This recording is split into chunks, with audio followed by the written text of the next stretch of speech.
been a real hot minute. And by hot minute, I mean like 3 years. It's been a real hot 3 years. I'm sunburnt. That's how hot it was. It was a hot, hot minute. I'm not going to go into why I have not been on YouTube for the past, I don't know, 2.5 years in the beginning of this video because I want to get right to the books. But I'm going to go into maybe a little bit more of a life update at the very end, but I will let you know before I talk about it because I personally find it boring and don't really think it's interesting to listen to. But if you are interested, you can stick around for it then. Right now, I'm just going to do my middle of the year book update. I have not read a lot of books this year so far.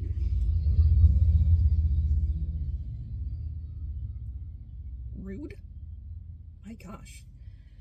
Anyway, I have not read a lot of books this year because of my health issues, which is part of the life update we talked about. But this past month or so, I have really picked up on my reading a lot, which has been great. So we're going to go right into it. It is June 21st tomorrow for me, which is the summer solstice, the very middle of the year. And I decided to do a little book update to throw myself back into the YouTube channel.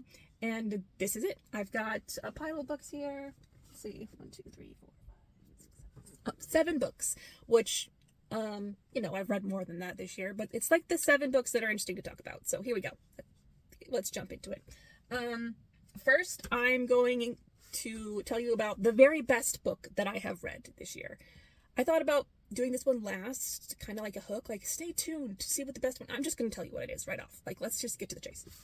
The best book that I've read so far this year is Killers of the Flower Moon.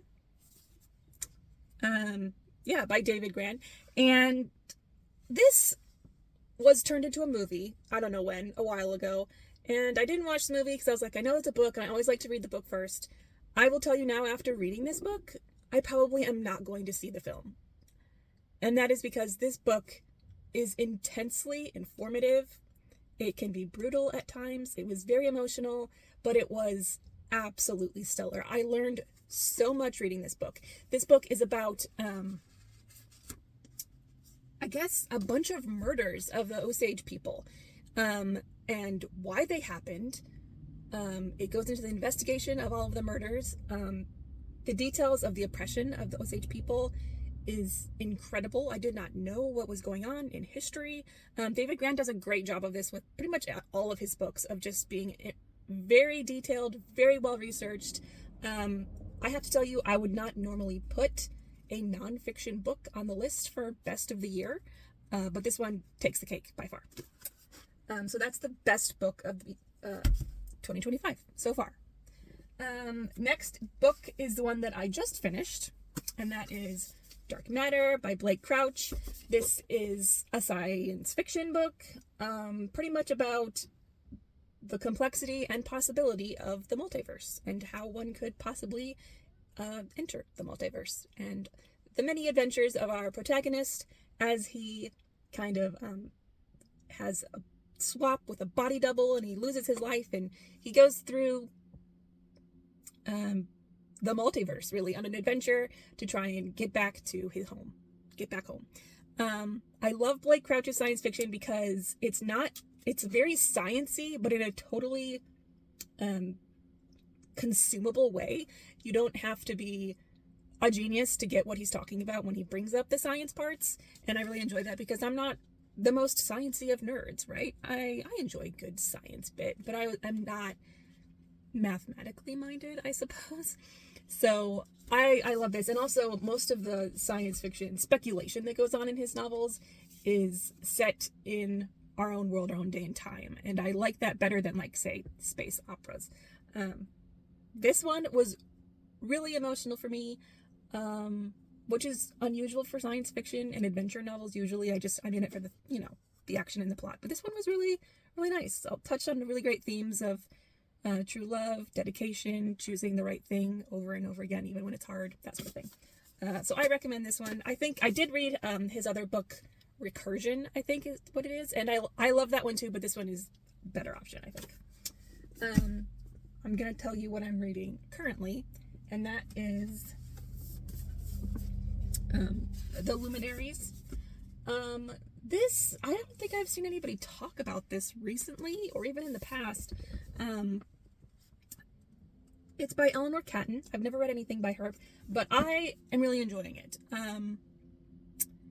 It is set in New Zealand during the mid 1800s, I think, maybe late 1800s. Yeah, late 1800s. During kind of like New Zealand's gold rush.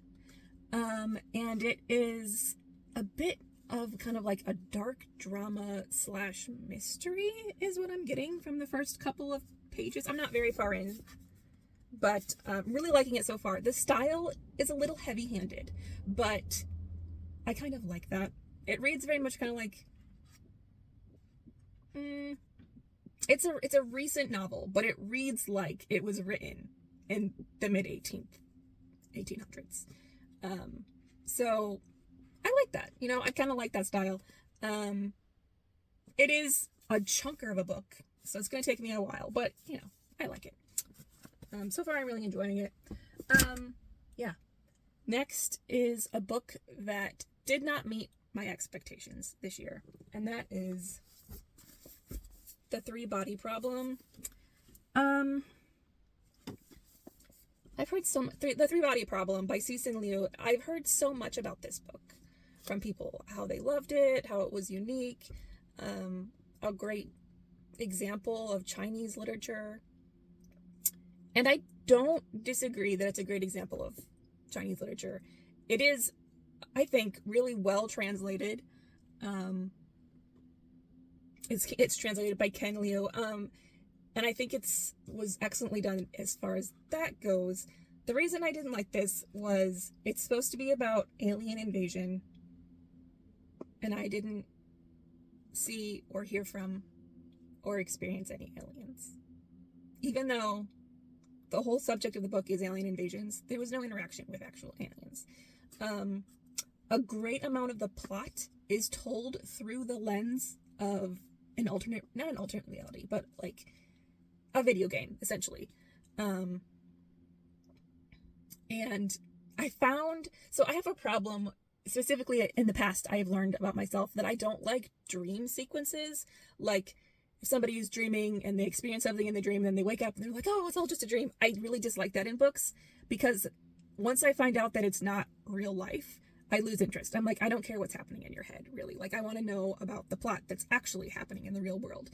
Even though I realize that it's fiction and none of it is real world. But I find that the dream scenes are kind of unimportant sometimes, and I get disinterested. And I felt the same way about the sequences that were taking place in the video game. A lot is discovered, and a lot of the plot progresses through the video game, so you have to read those sequences and those scenes, but I just wasn't invested, because this character is like experiencing things like extreme fatigue, or he's seeing death and all of these things, but I'm just like, it's not actually happening. Your real life is happening outside of this video game, but he solves a lot of the problems. He learns about his real world through the video game, and I just didn't enjoy that as a plot progression. And it seemed too long for what it needed to be, and a little jumbled. So this was not as great as I was expecting it to be. I thought it was going to be stellar. I didn't not enjoy it, but it wasn't great. And then a book that exceeded my expectations, which, looking back on it, I shouldn't have doubted this one at all, but it is what it is. And that is Blackwood's Blue Sky by Eowyn Ivey, I think you say her last name.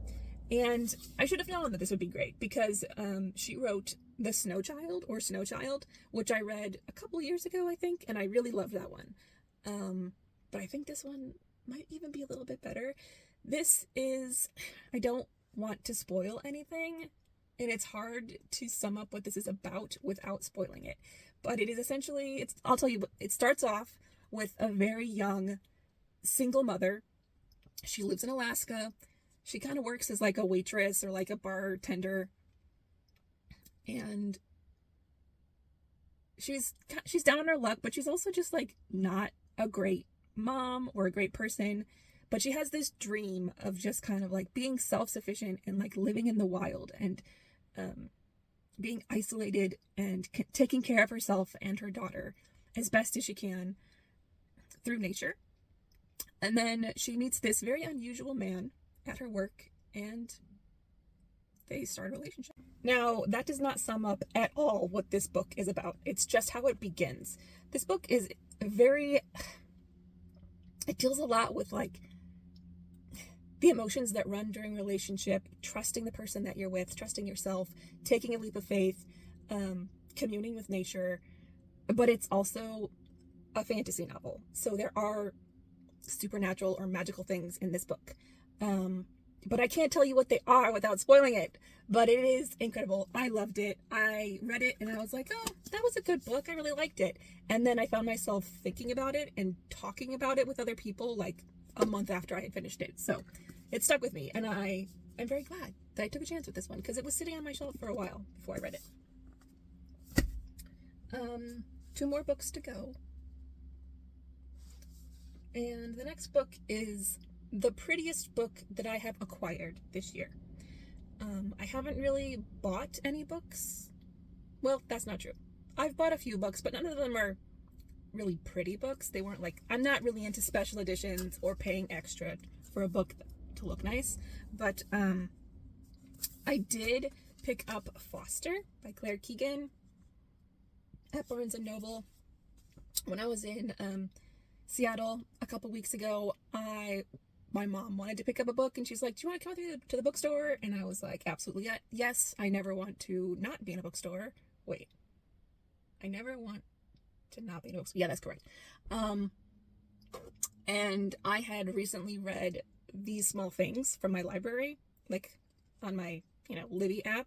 And I was like, that was great. I loved it. And so I'll go pick up another Claire Keegan. So I picked up Foster, which I'm really looking forward to reading.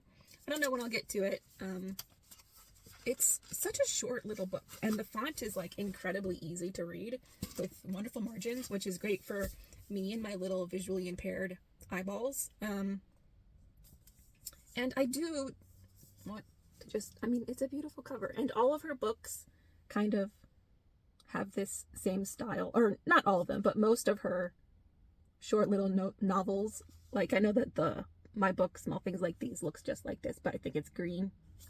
I think the illustration is beautiful, and it's hardcover, which may be an unpopular opinion, but I really like hardcovers. And lastly, a book that I am looking forward to reading, and this one is kind of like a pretty popular book. At least I'm seeing a lot of people say that it was good and say that they're excited to read it. And that is Bury Our Bones in the Midnight Soil by V.E. Schwab. And I like V.E. Schwab. She's really popular. She's written like, not hundreds, but like, I don't know, 30 books or something like that. And I think that there's a reason why she's popular. She does a great job. She knows how to tell a story. Are all of her books my favorite? Not necessarily, but I do enjoy them. And this one is a vampire novel. So I'm saving this one for like the cooler months when we start getting into witchy reads season or spooky reading season. But I am really looking forward to this one. Out of all of my books on my shelf of unread books, this one has a very prominent space. It's right there, ready to go. But yeah, it's about like 3 young women.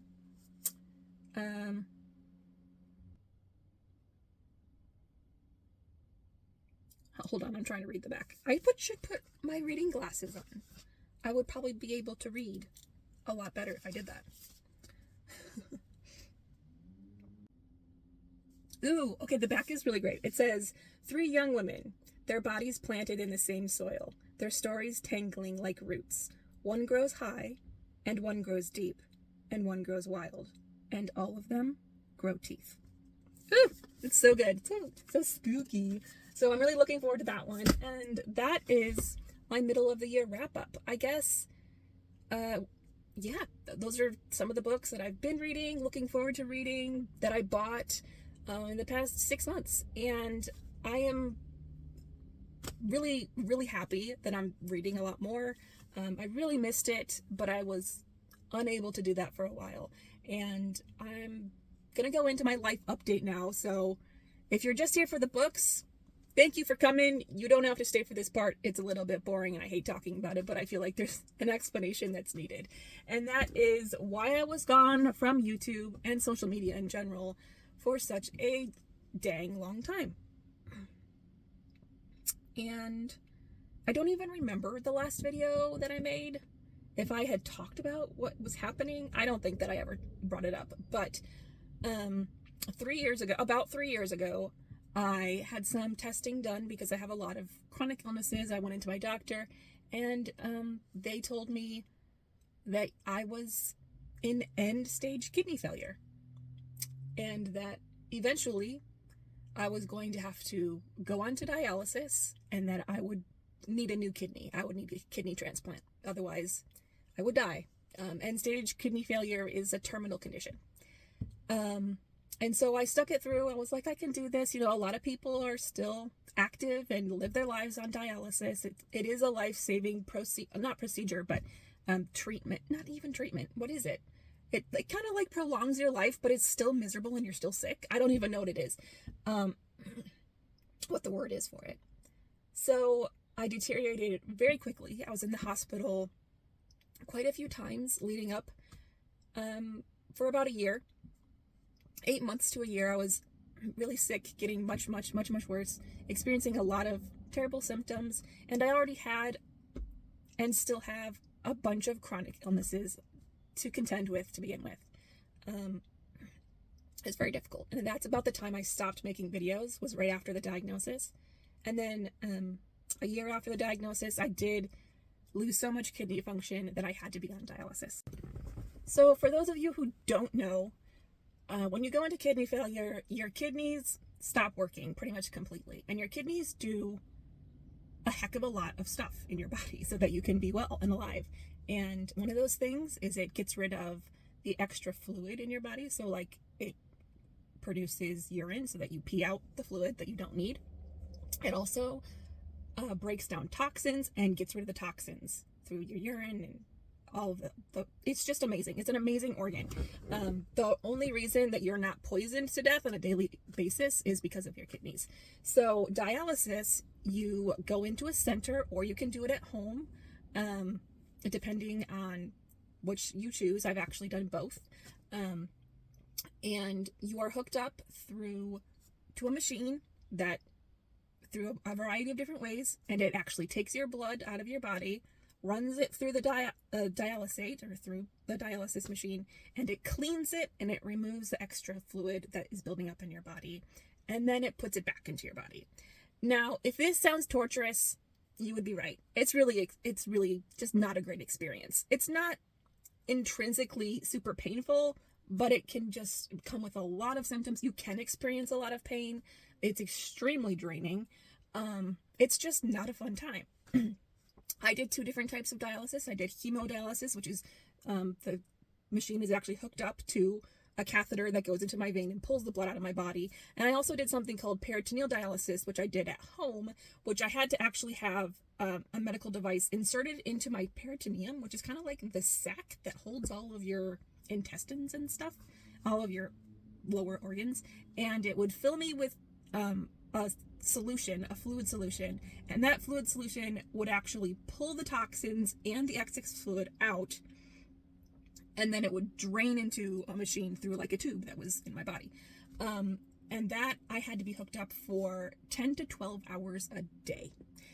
It was incredibly awful, and it was not very effective for me. I got very, very sick. I actually experienced periods of mentation, which is like, for me, it affects your brain pretty much. And for me, that came out by having periods of just like complete blackout where I was functioning, having conversations with people. I acted a little weird, and sometimes my family would be like, you're being kind of strange, but by all seemingly apparent actions that I was going through, I seemed very with it. I could answer questions, but my brain was not taking in that information. So I would like wake up from these periods and be like, where the hell am I? What just happened? I don't remember anything. And that happened maybe 3 times. I went to the hospital. I did a bajillion brain scans. They actually found another chronic illness that I have they hadn't found before, that I'm moving forward with treatment for. And they also said it's because there's so many toxins in your body, because your kidneys don't work, that your brain is shutting down.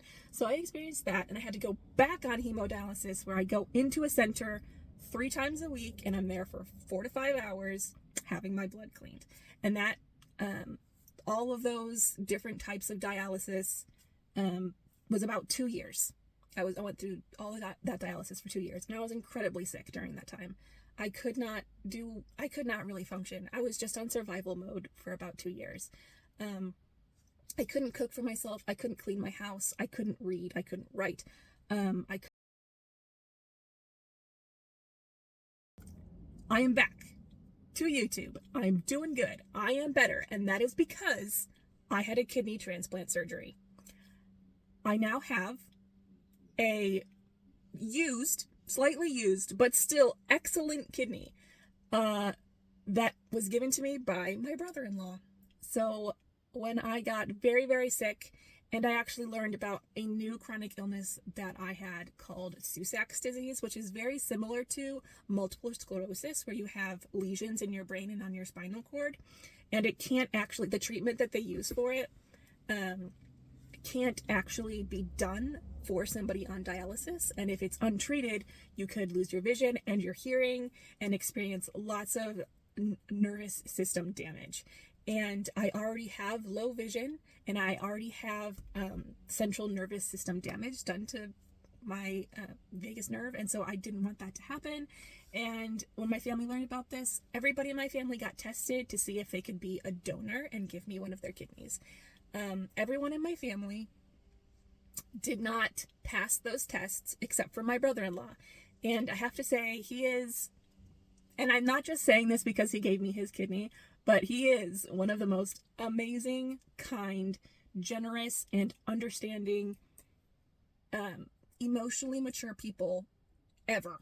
I mean, he's just great. And I would have said that about him before he gave me one of his vital organs.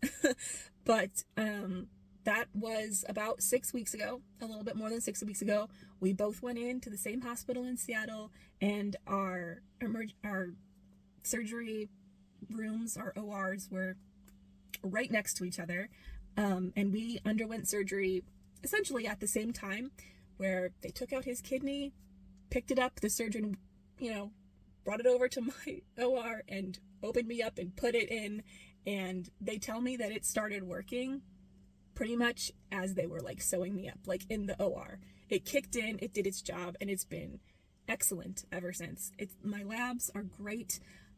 All of the problems that I had experienced because of chronic kidney disease have disappeared. And even some of the problems that I had before I got chronic kidney disease have also really improved.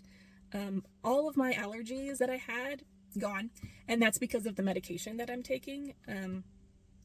My really bad stomach problems, a lot of those cleared up.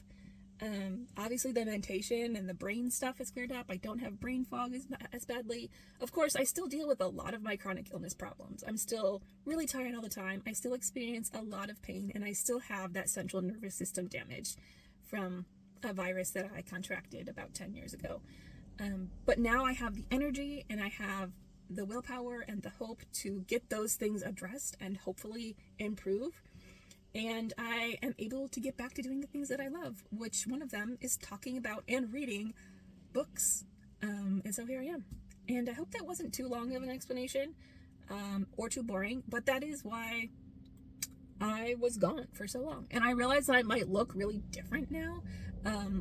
I went through a lot of like weight gain and weight loss. I also chopped off all of my hair. My skin might look different, and I just kind of aged a lot in those 3 years because my body was under, duress, for lack of a better word. But I'm doing great, and I want to thank you so much for sticking around. And I will be doing, hopefully, way more book content videos in the future. I have a lot planned. I don't know if I'll get to all of it. That's kind of how I work. I always just have like so much that I want to do, and then about half of it gets done. But I will be seeing you in the future. Thank you so much for watching. You're a gem, and I love you.